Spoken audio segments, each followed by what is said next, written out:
So, welcome back. We won't start with question answer session. I may be allowed to speak a bit.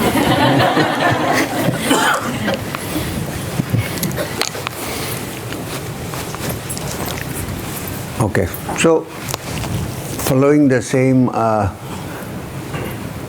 discussions we had in the morning, I'm going to look at one. So we discuss sound, we discuss mantras, and so on, and how they affect your spiritual practice, all that. So I want to now tell you something about the sound called Om, which is the Pranava. Because in Kriya we have Pranava Upasana also, where you're supposed to do we call it the Om Kriya.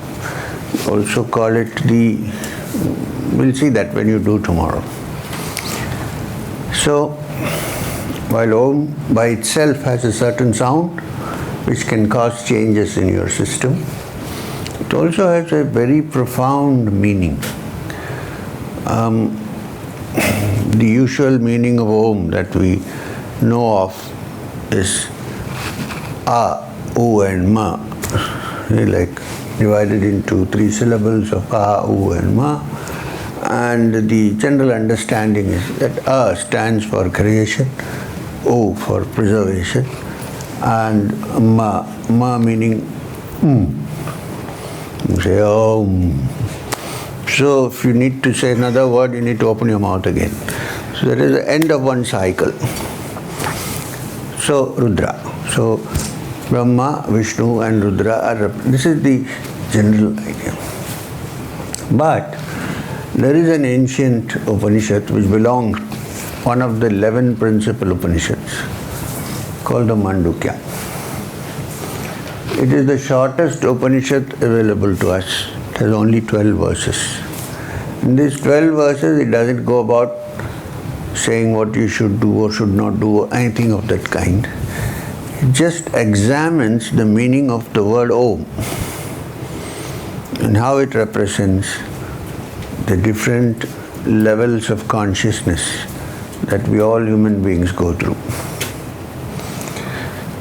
So, there, the sound of A. Can you switch off this, which is directly on my head? I don't need. This one? Yes.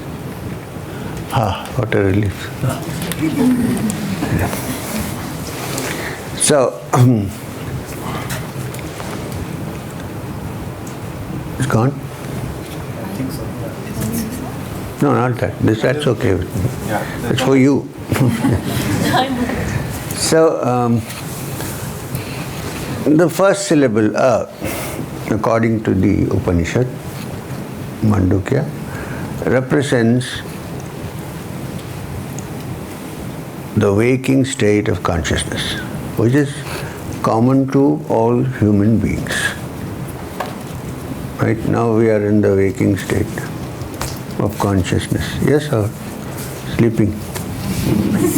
So we are in the waking state of consciousness. This is called the Jagrata Avastha, which means the waking, common to all human beings, cutting across gender, race. All of us are awake at some point, right? Then the next one is U. U.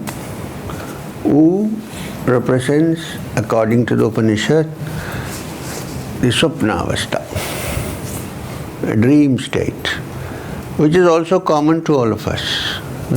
We all dream, right? Daydream, night dream, we all do that. Here it's specially referred to night dreams, dreams that we have at night. And this requires a little bit of examination. Waking state, I think we all know, roughly. Are we awake? Yes, we all know. But the swapna avastha, the dream state, while we all know that it exists, we generally don't look at the implications of what it shows us. Because it's a very interesting state. Everybody has it. When you're dreaming, you don't know that you're dreaming. I mean, in rare instances, but generally not. While you're dreaming, if somebody goes into the dream and says you're dreaming, you say, shut up, I'm not dreaming, because I'm experiencing. And when I wake up, it's a dream. They say, oh, that was a nice dream or a terrible dream, depending on what it was. So, if that is so, that while dreaming we do not know that it is a dream, and it is such a reality that even when we wake up, the effects of the dream sometimes hang on, like a hangover.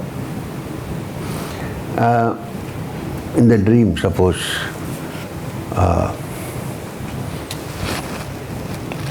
an elephant is chasing me in a dream. It's very real, right? I run for my life. It's an elephant coming. I don't run. I'm like an elephant whisperer. So generally, people run because the elephant is behind us. And when you wake up, suddenly suppose you wake up, you still look to see if the elephant is behind you.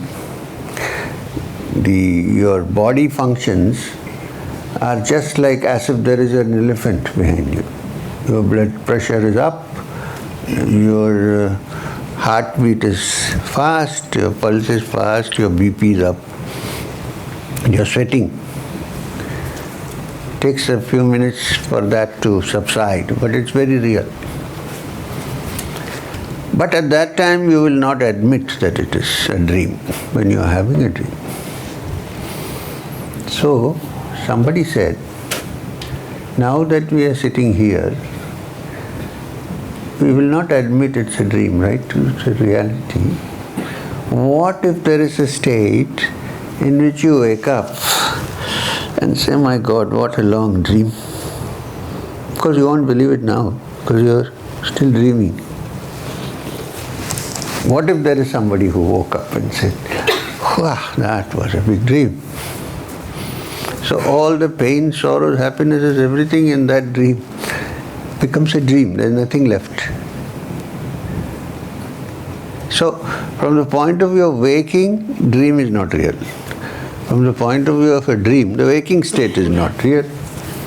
The only difference between waking and dream, quite a remarkable difference, is that if you are Adani, when you go to sleep, when you are dreaming, and when you are awake, and when you dream, we sleep and wake up, you are still Adani. Whether your shares go up or down, you are still Adani. But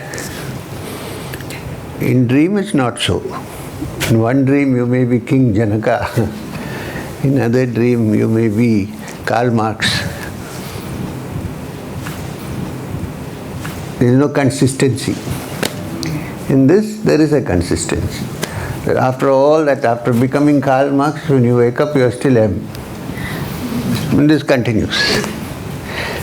Apart from that difference, there is no difference between dream and waking state. The consistency is the only thing that is there. Okay. Then there is the next. Now, this is called the swapnavastha. It's also called tejasa because it is self-illumined. You dream, your eyes are closed, everything is dark, but you see the dream as if there is full light. So it's self-effulgent, so it's called tejasa. Then there is this state which we are all very fond of, the deep sleep state. There is not even a dream, beautiful deep sleep. This, in the terminology of Vedanta and also the Upanishad, first the Upanishad said it, then came Vedanta. is called the sushupti. Sushupti meaning deep sleep, no dreams, you don't know where you are. You are in some kind of a bliss because nothing else exists in this world. There is no outer cognition. There is no inner cognition. Everything is suspended. And the human mind needs it. Imagine a state where you cannot go into deep sleep. Already we are all mad. Imagine not sleeping. It'd be crazy. So, this is so important that sometimes we forget everything, including ourselves, outside world. Nothing. Right? And yet, even in that state, when we have no outward cognition or inward cognition, there is a witness somewhere. Of course, in deep sleep, when you are actually sleeping, you don't see the witness, you don't know. But apparently there is a witness. Why? Because when I wake up, there is a memory of beautiful, blissful sleep. How blissful sleep is evident from the number of times we switch off the alarm in the morning to wake up. Why? Because we are enjoying. Why get up? So, apparently there is a witness. That moment, we are not aware of the witness. The witness is not there. But you know that it is remembering the blissful sleep it was in. So there is a witness, known or unknown. Now, according to the ancient teachings, that witness is the only reality. The states are all changing. The witness is real, because otherwise you can't see the states changing. But the states are changing, they are not real, they are impermanent. What is the permanent? The witness who experiences all this. Now think of a situation where in that deep sleep, when everything is at peace, not tablet induced, normal deep sleep, that wonderful. The witness itself is awareness.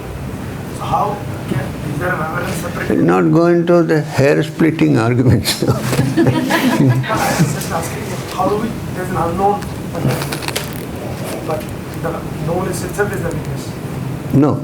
Only when there is a known can you call it a witness. Because for a witness existing, there must be something to witness. Right? Correct? So, we are saying that there is a witness which can also stay without witnessing anything.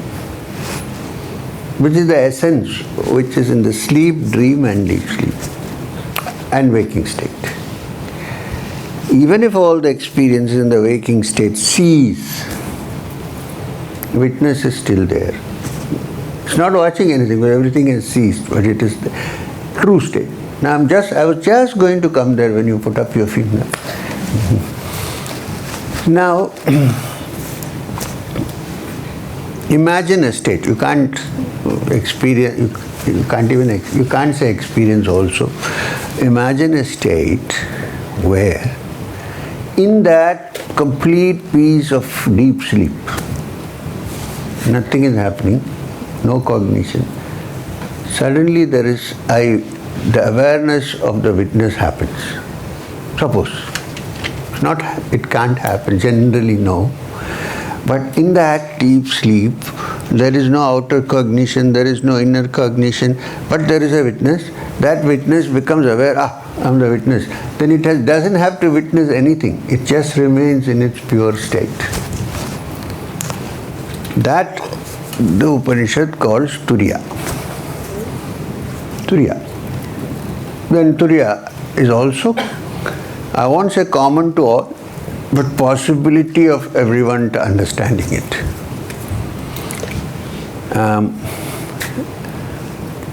The reason why Turiya does not occur in sushupti generally is because of our various desires and various conflicts and various unfulfilled desires. As long as that is there, it's not possible for sushupti to turn into Turiya. When a person has freed oneself from all the fluctuations of the mind, all the ups and downs, all the actions and reactions, which doesn't mean you become like a stone, okay? Then, in that state, when one goes into deep sleep, the sushupti turns into Turiya, not otherwise. Unfortunately, you cannot achieve Turiya through deep sleep. Otherwise, very easy. You don't need anything, Kriya, nothing. Just go and sleep. And it is so similar to what we call Turiya that everyone longs for it. Everybody longs for it because it's so wonderful. If it was not there, seriously we would all go crazy. The maximum medicine sold on the drugstore is to sleep. Now there is one more, to remain young. They're even selling medicines for growing hair on a bald head. It is almost impossible. People still buy, worth a trial.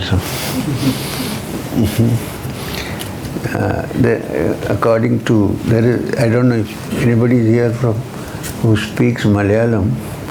In the south, in Kerala, we have a nice saying. It says, Kushumbinum kashandikum marinilla. That means there is no medicine for two diseases. One is jealousy. Jealousy is a very strange disease. Nothing is happening to you. Somebody is happy and I am unhappy. Not that they are taking anything from me, but you are happy. Oh, family. There is no medicine for that actually, except maybe God's blessings. The second is baldness. There is no medicine. Whatever they may say, there is nothing actually. So, actually, baldness is a sign of wisdom, why not? Be bald. What is the use of producing so much hair? Anyway. So, these three states and the witness of all these three states, that witness is the true essence of our being, not the states. In the Upanishad, there is a story of King Janaka, who, King Janaka is supposed to be Sita's father and a wise king. His guru, his teacher was the great sage Yajnavalkya. So Yajnavalkya one day goes to see Janaka, and Janaka is sitting down quite perplexed because he had a dream, pretty long dream. In the dream, he dreamt that he was a beggar. Torn clothes, no food, wandering around looking for food. And then he woke up and found himself lying in his king's bed, king size bed. You go look for hotels, there's a king size. So it occurred to him, no, which is real, because till now I was starving, I was pain, I was a beggar, and now I am a king. So what if this dream had stretched for a longer time? I would have remained a beggar. Or am I a beggar? Am I a king? So he asks his guru, Yajnavalkya, please tell me what is the truth. So Yajnavalkya says to him, O king, the truth is that you exist, not as a beggar or as a king. These are relative matters. That you exist. When you exist without identifying yourself with any of these images, then you are existing in your true form. And that true form is the Atman. And that is the link between you and the Supreme Being. So, Kriya or no Kriya, this is what we need to touch. So in this state, what happened? There is no fluctuation of thought, there is no disturbance, it's absolutely... Now how does somebody who does not understand yoga or Vedanta reach there. There are cases when one is totally overwhelmed with devotion, when the brain is not, silly brain is not working, when one is completely absorbed in that, then also this is possible, that one touches the essence of one's being. When you have totally, when you say, what is the meaning of surrender? Surrender means not going and surrendering to somebody. Surrender means you understand that all these things are rubbish, they are not going to bring peace. Let me stop.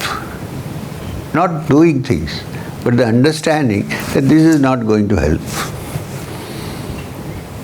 So I am not moving anywhere, I am staying there. Okay, let me put it another way.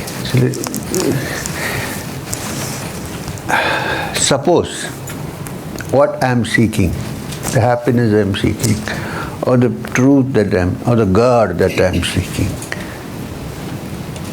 is there. Suppose it's there, and I am here, and I am seeking it, trying to go close to it. What if what I am seeking is here, there and everywhere? How do I go there? I don't know if you grasp what I am trying to say. It's not a linear journey, you know what I mean? Suppose he is there and I want to shake hands with him. I need to move because he is there and I am here. What if he is here also? I mean, physically not possible. Suppose what I seek is here, there and every Ishavashyam idam sarvam, that which pervades everything here. Then how do I touch it? By awe, when all movement stops. By reaching out, I am virtually preventing myself from being in its essence. When I understand that all this is not going to help and give up, this is called surrender. Because it is here.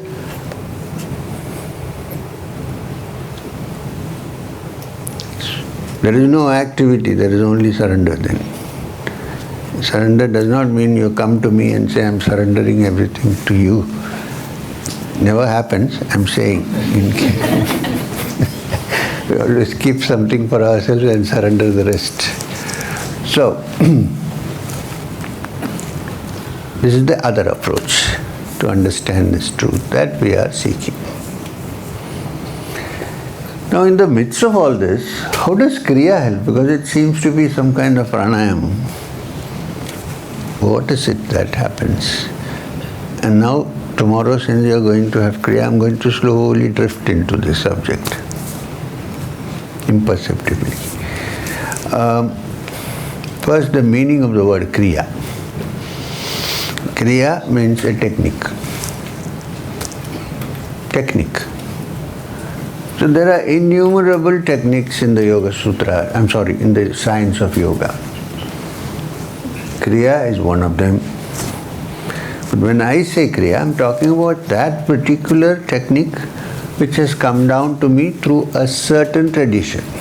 That's what I mean by Kriya. There may be other traditions. The tradition that happens from Maheshwarnath Babaji, Sri Guru Babaji, that particular Kriya that has come to us, which is also the Kriya taught, similar, sometimes a little different, by the YSS, Yogoda Satsang Society, which in the West is called the SRF, Self-Realization Fellowship. Because Yogananda Paramahamsa also came from this tradition, although a little different from ours, because I got directly from Maheshwarnath Babaji and Sri Guru, while their tradition is through Lahiri Mahashaya to Yukteswar Giri and so on. But since it comes from the same root, I have examined the Kriya which they do. It's very, very similar. So if already somebody has taken a YSS Kriya and comes to me and says, don't change, you continue with your Kriya, I'll help you, whichever way possible. Other Kriyas, I don't know. This too I can say, yes. Other Kriyas, I have no idea what they mean by Kriya. Because Kriya could mean anything, any technique. So this is what I mean by Kriya. So what does it do? First, we understood in the morning itself, while we had a satsang, that ultimately the fluctuations and the disturbances and the distractions of the mind have to be suspended. That's the only takeoff point for us to go into the higher levels of consciousness. If that is so, why is it that we have these distractions? Why is it that the average mind is always fluctuating, always in disturbance, up and down? We believe, yogis believe, that the human system, human body, has the life energy called Prana moving inside our system through different channels, which are called Nadis. They're called Nadis. Nothing to do with Nadi predictions and all, okay? This channel, Nadis.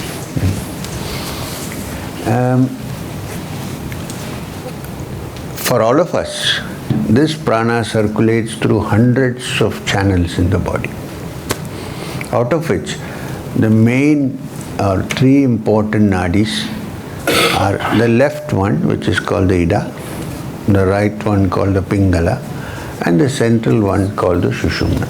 These are the three. There are many actually. So for all intents and purposes of life, from physical living, cooking, eating, reproducing, even up to the study of quantum physics, all you need is that the prana is moving through either the Ida or the pingala or through both, in some proportion or the other. That's all that is required. Then you need to get your prana to move through the central channel called the sushumna.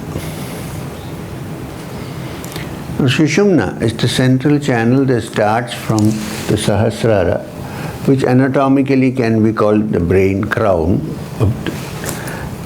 through the spinal cord, which is an extension of brain matter, up to the end of the spine. Now this is the sushumna nadi. It runs inside the spine, which in Sankhya terminology is called the Brahmadanda. In yogic terminology is called the Brahmadanda. That means the rod of Brahman. So, Kriya, any Kriya, any other practice which aims at bringing the energies which are in the Ida and the pingala together at some point and make it move through the sushumna is called Kriya. So, when it moves through the sushumna, then your awareness rises from the gross to the subtle, and then finally to the sahasrara. When your prana is functioning through the nadi, sushumna, and is touching the sahasrara, then you are a superman or superwoman or whatever. Sorry. So it's all there. The potential is all in us.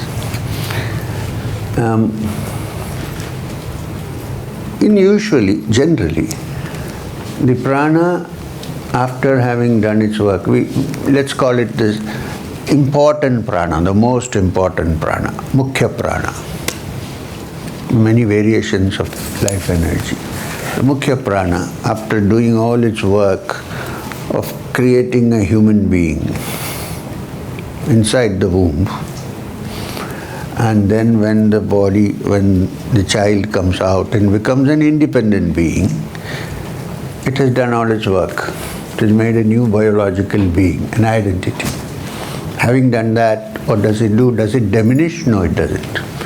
It's still fully there. Other energies can diminish, but this will not diminish. It's in its full force. Purnamada Purnamidam Purnat Purnamaduchyate Purnasya Purnamataya Purnameva Vashishyate. It always remains Purna. And in this Purna, in its completeness, but in its inactive state, because it has done its work, it goes and hides at the bottom of the spine in a place, a spot which the yogis call Mooladhara. Moola Adhara, root foundation. And it is not active, kinetic. It hides. It resting time. It's in deep sushupti, enjoying the essence of itself, in itself. In various yogic texts, it has been identified as a snake sleeping. And all the methods adopted are the ways to awaken it. You have to do, when you wake up a snake, you need to do it gently. You cannot do roughly, Might end up being bitten by it. So there is this strong coiled energy sitting there. I'm trying my best not to use the common term.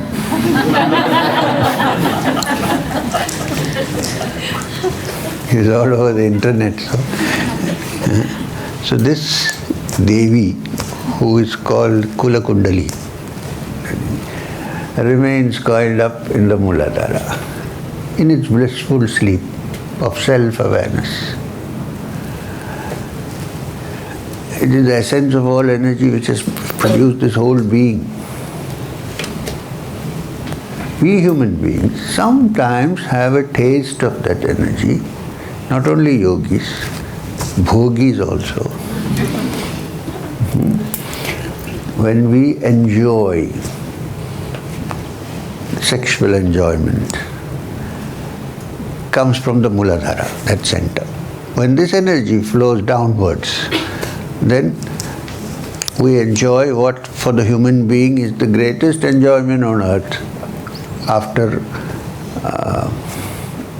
food and shelter. What is our greatest enjoyment?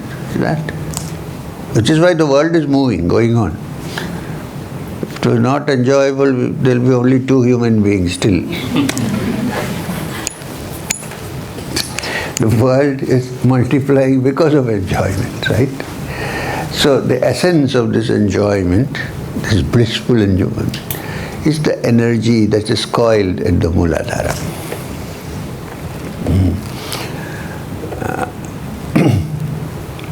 The people who deal with Tantra, Sri Vidya, call this energy as the Supreme Goddess, Rajarajaswari, Tripura Sundari, and so on, whatever you want to call it, as resting there. Through the action of Kriya Pranayam or through the practice of Bijakshara mantras or through the combination of both, this our main energy or Mukhya Prana, which is also the Devi, is made to wake up gently. Again I am adding the word gently. Suddenly if it happens, one might get into trouble. Slowly, carefully. That's why you don't say get up, you say please. Then this energy in its awakened state moves up to sushumna. Spine. As it moves up, it awakens various other centers, which commonly used now, chakras. The other day I was sitting in the airport, in the lounge, and somebody came and sat in front of me. They don't know who I was, okay, this person. And then he looked at me and said, I can see your chakras. I said, wow.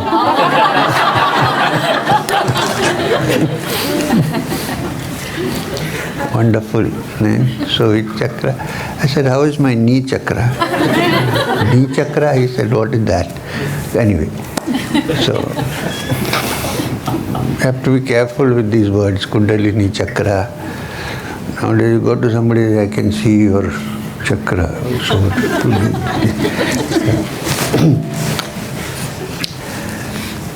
So when these centers awaken, the energy goes up, and as it ascends with a great deal of blissful feeling. And in its higher stage, when it reaches the Sahasrara, according to the yogis, Sahasrara is where Varanasi is. And Shiva sits in all splendor and enclosed in the linga. The linga, have you seen the linga? It looks very similar to the atomic reactors in Trombay. So here, in all full force, this full manifestation, sits Shiva, waiting for the Shakti to come. And when the Shakti reaches there is absolute ecstasy. The byproducts are the Ashtasiddhis. There is total ecstasy and one is absorbed. This absorption in this ecstasy is one of the forms of samadhi. So that is the culmination of the Ashtanga Yoga. It's also the culmination of Sri Vidya Upasana. It is also the culmination of Kundalini Yoga. Finally I said it. It is also the culmination of Kriya Yoga. This is what Kriya Yoga is all about. So, as I keep telling you, every time I say no force, there's a reason for saying that. Because you are dealing with tremendous energies. You can't go and poke like that. First we need to clear the path through which it travels. And then slowly begin to get to terms with the energy. And then gently coax the energy upwards. And when this feminine energy and the masculine energy, Shivam, they meet together, in the first phase of meeting, it's like Ardhanarishwara. You have the concept of Shiva as Ardhanarishwara. Have you seen? Half man, half woman. And then it merges into Shivam, pure Shivam, which is pure consciousness. And this is Samadhi which the yogi experiences. And it's blissful. And not only blissful, it's I don't know what the English word for lahiri. Lahiri. What is lahiri? Ecstasy. So it is experiencing this that Adi Shankara wrote the Saundarya Lahiri. The Saundarya means beauty. Lahiri means ecstasy of beauty. In fact, you can read all the mention of all the centers in the Saundarya Lahiri. The chakras. This is what we are going to do with Kriya. So as I said, first we will clean the path. The path is usually full of muck. The central paths, the straight and narrow path is usually full of muck. So first Kriyas are meant to clear the muck. Then we come to the Chakradharana, where you clear the centers through which it passes. Otherwise you would have cleared the road, but in some junctions there is a lot of dirt. So the chakra is a junction of two forces. So you need to clean, and then when everything is clear, then you can call. And once anyone has tasted that, there is nothing better in this world or beyond this world to taste. So while you live in this world,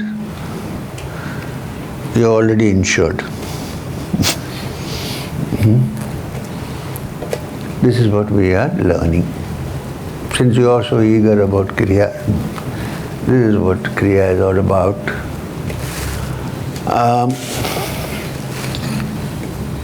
Practice is very important.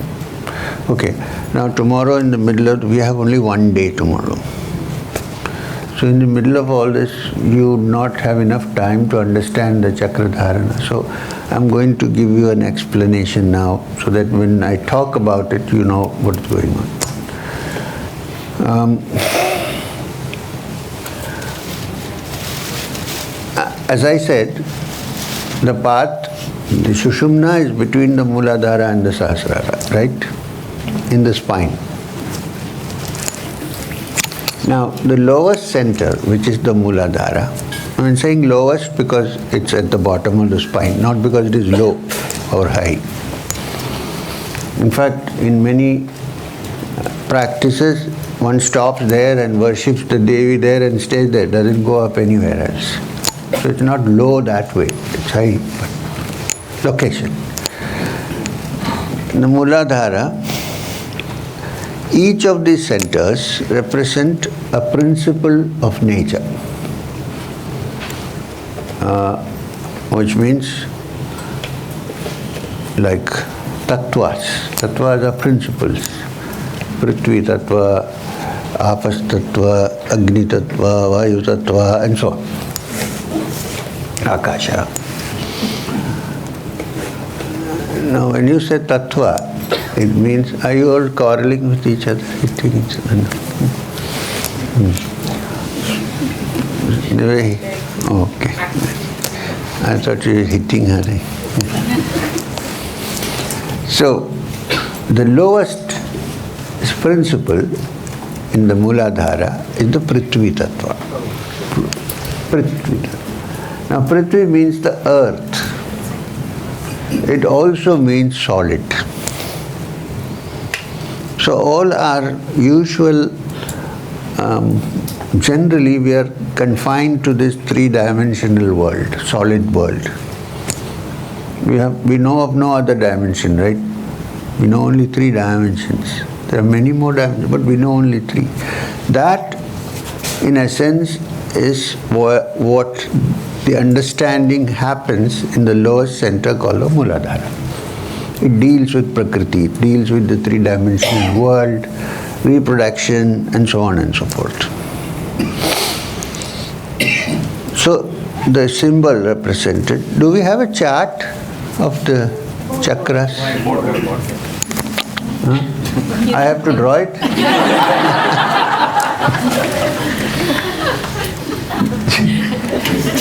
We used to have a chart, no? Next time we have standardized a chart on YouTube. You can look at that. You will see that it's freely available. You don't have to pay for it. Something like this, yeah. Okay.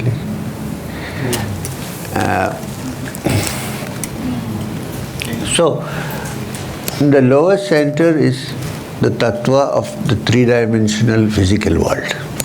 So as long as you stay there, your awareness is there. And anything connected with the three-dimensional world, including prosperity, everything is included in that. But you can't stay just there, you need to go to the next subtler dimension. So, this is Prithvi Tattva. The symbol is a square, and there is a triangle inside the square. It's a symbol.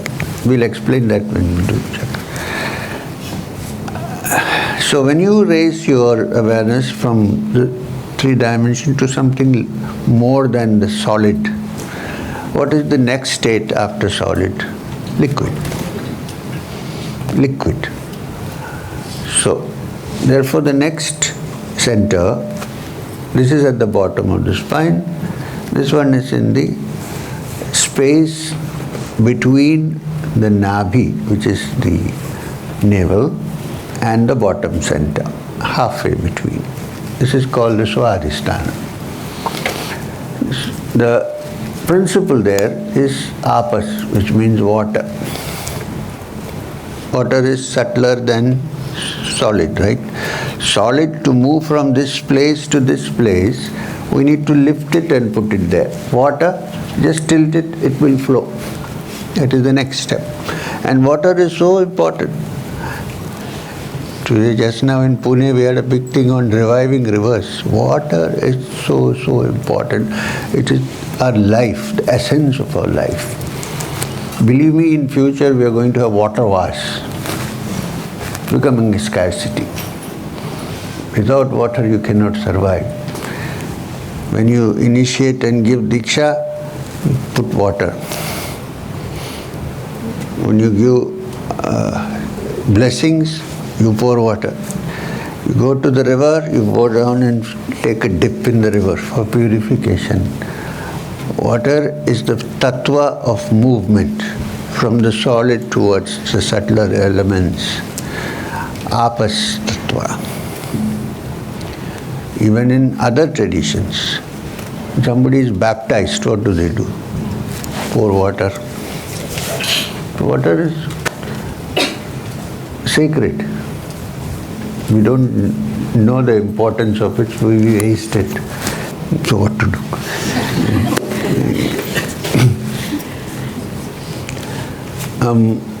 So this is the next tattva. And the symbol is Ardha Chandra, which means crescent moon. The symbol. While the earth tattva color is yellow, the water tattva color is silver. It's a silver crescent. This crescent, silver crescent, the moon, is the center of all imagination, creativity. And that is between the navel and the Muladhara. You see, if you see a pictorial depiction of Shiva, you see a crescent on the head. This we call Soma. So, moon is also called Soma. So, Soma Shekhara.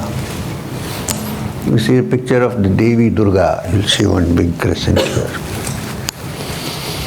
This is the symbol of Durga. This crescent, silver crescent, center of imagination. Moon, Luna in Greek. So as long as you have full control of your imagination, you can actually create things. You know, the animal is also very intelligent. Sometimes I look at my dog and think he is better than me. Not that they are not intelligent, but one thing they don't have is imagination. They cannot visualize or imagine. And if you know how to do that, it's called in yogic term sankalpa. If you know how to do sankalpa, you can actually create things. In the sense that, you know, how do you build a house? First you have a sankalpa, a plan, right?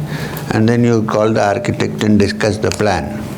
And very soon the plan becomes a reality. Where did it start with? Your sankalpa. Except that the yogi can directly go from attaining the object through sankalpa, while you work with cement and mortar. So, that is the next.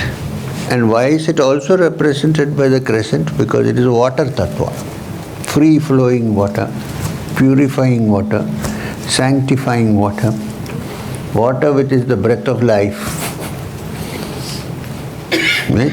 So, you know that if you put water into a tube, it is not flat, the surface. It has a lower meniscus and an upper meniscus. It's like a crescent. This is the symbol. So you raise your awareness from the solid to the liquid, purifying, moving forward, watery substance, cooling, and then from there you go to the next center, tattva, which is called Agni. Agni Tattva. Agni is fire. So the third center, which is the Manipura, represents fire. And the symbol is a triangle with its apex up, base down, red hot fire. So symbol of combustion, ignition, Agni. You see, look at this word Agni. In Latin it is igne.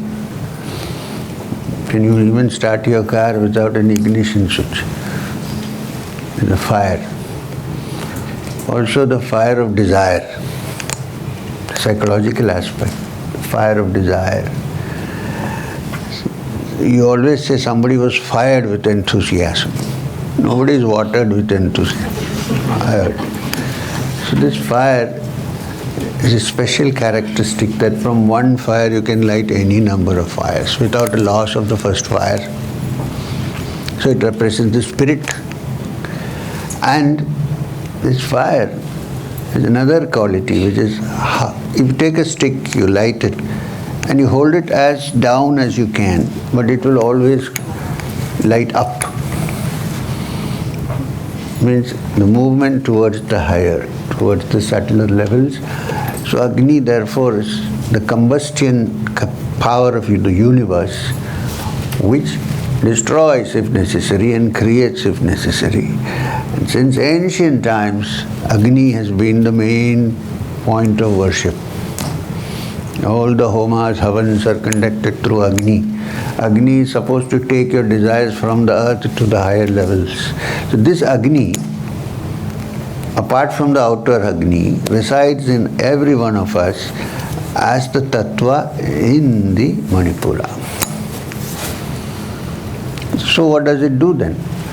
From solid we have become subtle to the liquid state, apas. Now you heat it with Agni.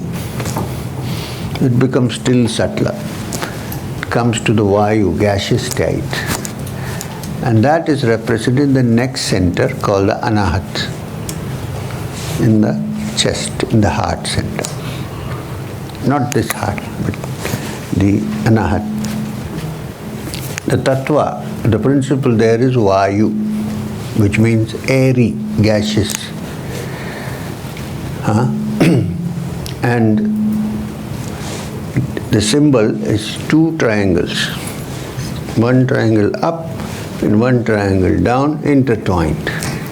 Two equilateral triangles. You don't have to remember, I'm just, because tomorrow when we do Kriya, you'll understand. It's just like the Israeli flag. Star of David. This one entertained. It packs a lot of energy, believe me. Now,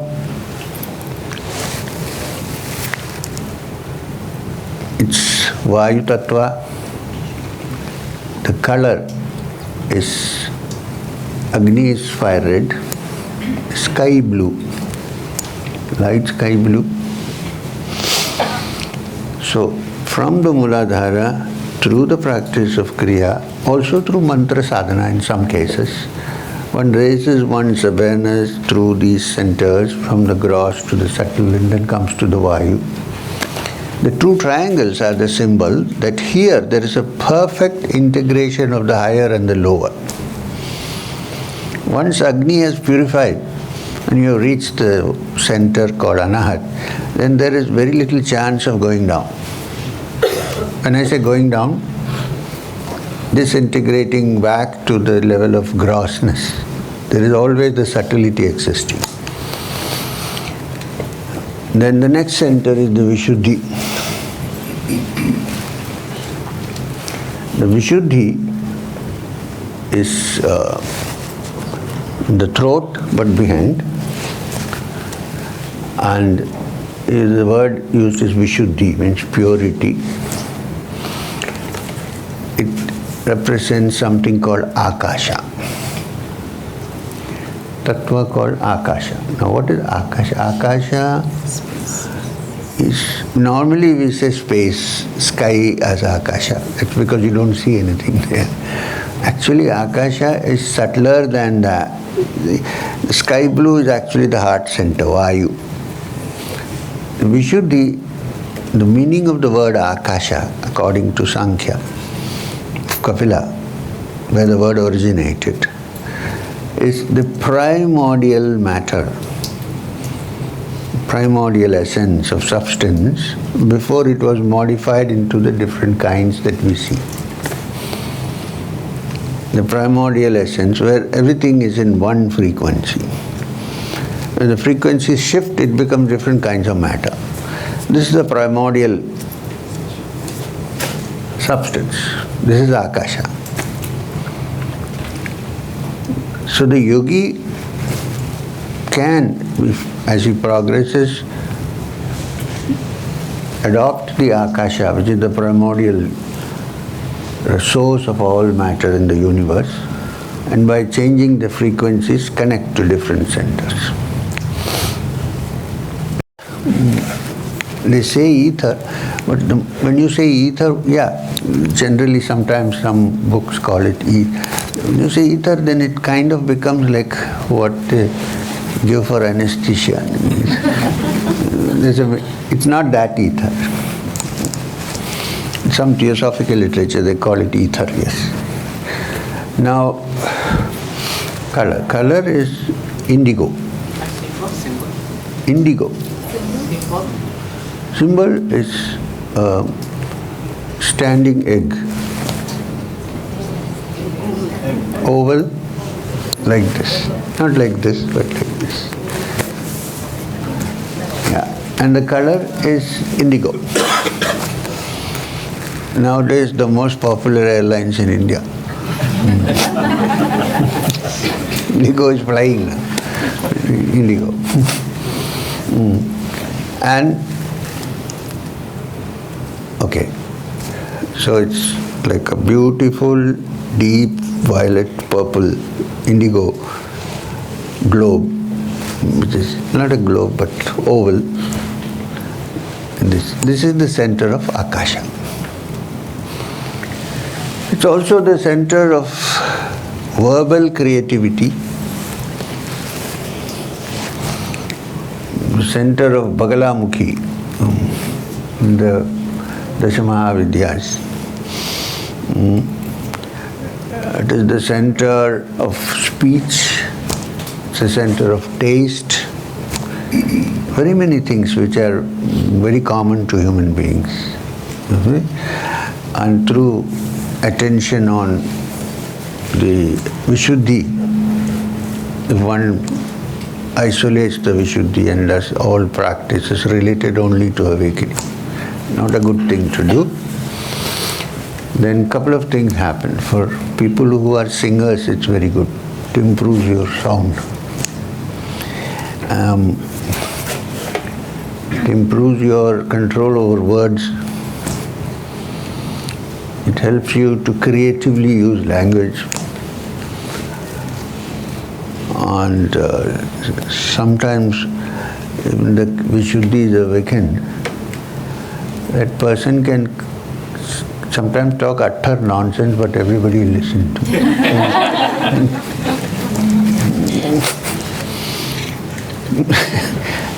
So this is the Vishuddhi. Then comes the Ajna. Ajna is between the eyebrows, Bhru-Madhya, called. And it is beyond all tattvas. Tattvas are over with Vishuddhi. This is beyond. You are entering into a dimension which has no form, no shape. It's represented by a silver linga, small little silver linga, and two white petals on either side. That is the Ajna.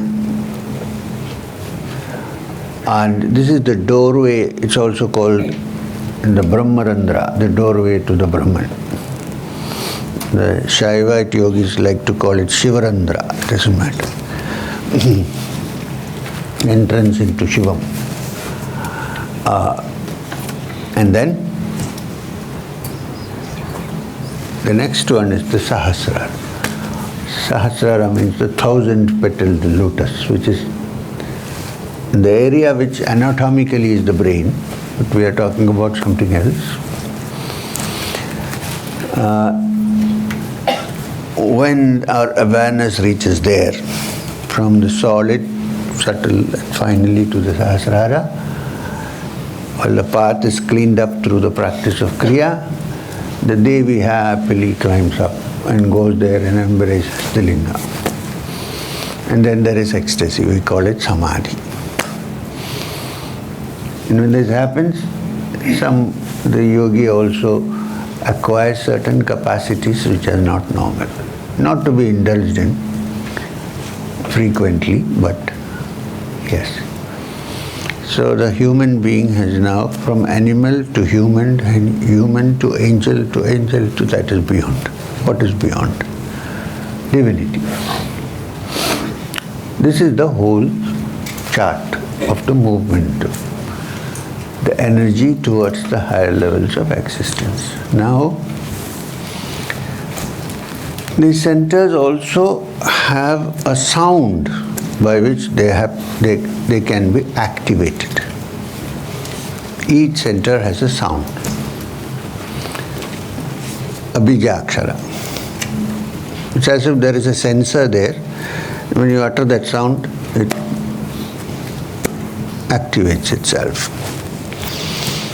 So starting from the lowest, which is Muladhara, I wish we could get some chart tomorrow. I'll do it tomorrow. Can you look in the website of the Satsang Foundation? We have made a standard website. Look for chakras. Anyway, don't waste time now. Tomorrow we'll see if it. Otherwise, I'll follow the old principle of drawing. So, from here, each of these centers has a certain sound that activates it. The Muladhara sound is Lam. And the Swadhisthana is Vam.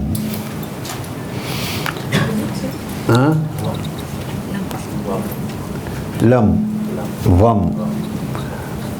The Manipura is Ram. Then the next one is Yam. Not M, Yam. And then Hum. Hum. And then here is Om. Both these are Om. Om. So it is Om. So, when you do your Chakradharana, when you come to that, I'm explaining so that I don't have to explain tomorrow. You start with Muladhara and go to the Sahasrara.